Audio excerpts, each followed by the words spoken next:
What's going on, everybody? It's your boy C-Zar, and we are talking about MicroStrategy today, or strategy, actually, MSTR. Hit that like button, subscribe if you want to see more content like this, and let's get into it, okay?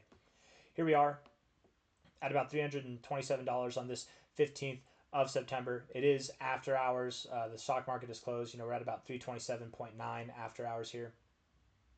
Tomorrow is the 16th. Looking at the price here on a daily time frame, if we look at this from a low to, I want to take this high. Yes, let's take that high. Right at the 0.5. It's not an area that I would expect that you find support. If I was thinking in an ideal situation, just with this kind of look, I would think that we go down to the golden ratio, down to about $303, maybe even just below $300. Wouldn't that be a perfect capitulative moment right there? We get just below $300. People think, oh no, it's below 300. It couldn't hold 300. That means it's dead. And as soon as that happens, boom, we move up. If we look at the MSTR here, let's see, MSTR open interest charts.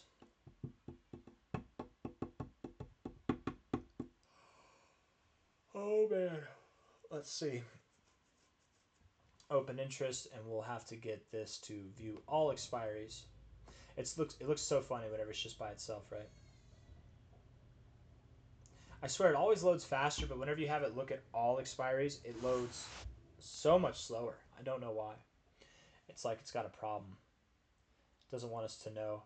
So until we get these calls, the call options to go away, I think MSTR is really going to be held back, right? The calls clearly outweigh the puts, right? The puts outweigh the calls next week, but these will roll over to next week as well. So looking at MSTR here, I would very much expect that there might be some capitulation. Some of these calls layer out as soon as we hit prices below $300, right? People might get scared and shaken out there. Maybe there's some big flash crash coming in crypto. I don't know. MicroStrategy has kind of decoupled itself from BTC, and that's probably because of all the ATM selling that Michael Saylor has. So, it'll be interesting to see what happens. But I would expect at this point in time, just looking at this here, I think it's a very valid thought that MSTR does go down to $303 to $290, right? If anybody keeps wondering why I'm calling it MicroStrategy, at this point we're a bit of a dinosaur calling it that. Some people might be new and they just know it as strategy. It used to be MicroStrategy, but now it's strategy, right? It's kind of crazy. I've refused to call it MicroStrategy or to call it strategy for so long, but now now I feel like a dinosaur saying it, right? It's old news. It's no longer MicroStrategy. It's just strategy. Um, Anyways, it's Michael's strategy. Probably going down. If I say the S word one more time, you got to drink, okay, or something. I don't know. Do burpees if you're sober. $303, $290 there. That's the target area. Could you go lower? Absolutely. But let's look at these indicators. Let's see what they say. Okay. RSI bearish. Looks like you want to go lower. Stochastics are bearish, and the MACD, it's bullish for a time, but I'm not impressed. I'm not impressed at all. I think that was it. I think these were your bullish moves that you had here. Maybe you move up a little bit, but I doubt you get above 360. Might find resistance there. If you do move up there, great. Yeah, you do have bullish divergence on the stochastics, in all fairness. I think you go lower, man. I'm not impressed. If you go up higher, 360 first, but then you still go lower. Again, that target area of $303 to $289. That's what I would expect. If we look at this on a weekly time frame here, the weekly RSI. What's nice about the weekly RSI is that you do have lower lows in the RSI with higher lows in the price. That is like a form of hidden bullish divergence. You're at some of the lowest readings that you've seen since September of 2024. So in over a year, you're at actually the lowest readings. Really, you're at the lowest readings that you've seen since December of 2022. And you have a very a very much pronounced higher low in your overall scheme of things. So that's nice to see. The bad side is that you had a double rejection off this overbought zone here. That's not a good look. You typically don't want to see that. So the 40 didn't hold. It would make me think that we go lower. At this rate, I really do believe that we're going to go down to, if not below, $300. And it really comes down to layering. We need to get all these call options to go away. As long as the calls outweigh the puts, we're going to be boring. We're going to be moving down slowly but surely to the downside here. And we've been pretty boring for the past month, just moving sideways and sideways. So I think the best call might be that we just keep moving sideways, but inevitably we do move down to about $303.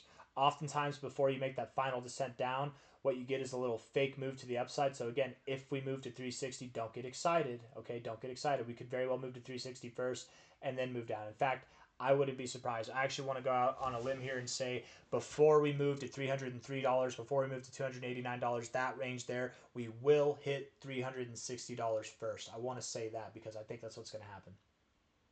If I'm wrong, fine, whatever. We'll just drop down there anyways. Maybe we don't get the up down. We just get the down down. I would expect that MSTR recovers. That strategy. Oh, I said it. That it recovers. That it continues to grow. I want to take the last cycle high to the bear market low here, high to low, and see that you're at the golden ratio of the 1272 for support. You've clearly shown significance in this fib range. I'd very much believe that your next target area is about let's say $1,000 to $1,300 there. And then afterwards, after you're done with this zone, your final destination, I think by the end of the cycle, would be about $2,400 to $2,600, $2,700, something just above the 2272 right there. So that's where I ultimately think we're going. It depends on when Bitcoin tops off, and where MSTR is as well by the end of the cycle. If Bitcoin, if I'm expecting Bitcoin to top off in April, which I am, or March, which I am, March or April, maybe May, but March or April probably, then I would expect MSTR to top off in January or December. Maybe February at the latest, maybe. So if you're here by the end of December, you're probably not going here by the end of the cycle. That probably is your cycle top. If you're here by the end of October or sometime in November, you have a solid chance of seeing more growth because this thing, again, when it's in its cycle finale finish, I mean, it can move at a very, very fast pace. And that growth, man, the price won't be held back. The price will be moving up at such a pace that you want it to be a higher price so that Saylor can sell his stock to buy more Bitcoin, inevitably adding to strategy's value. You got to do something now again, right? I said strategy again. Oh, there it is again. Anyways, guys, I don't have anything else that I want to say. I just wanted to come on here and say that there's not really much to look at. I wouldn't be surprised if you had a little bit of volatility, but ultimately I think we're doing a slow grind down to about $303. Hopefully by the end of this month of September, we have some resolution and we can start moving up in October. Okay. Hit the like button, subscribe. Thank you all for being here. I'll see you on the next one. Take care of yourselves. Bye-bye.